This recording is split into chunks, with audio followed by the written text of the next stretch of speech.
Salam değerli izləyicilər, hər vaxtınız xeyir olsun. Burada sualda qeyd edirik ki, mis daş dövrünə aid olan xüsusiyyətləri müəyyən edin. Yəni, əkinçiliklə məşğul olmağa başlaması mezolit dövründədir. 2-ni götürmürük.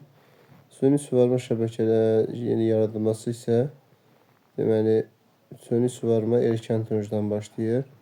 Buna görə 2 ilə 4-ü götürməsək, deməli, 2 ilə 4-ü götürməsək, deməli, cavabımız 1 ilə 3 E variantı qalır. Digər bir sualda 19-cu əsrin ikinci yarısında Şimali Azərbaycanda mis və neft sənayesinə aid olan ümumi cəhət xarici kapitalın üstünlüyü təşkil etməsidir. Doğru cavabımız A-dır.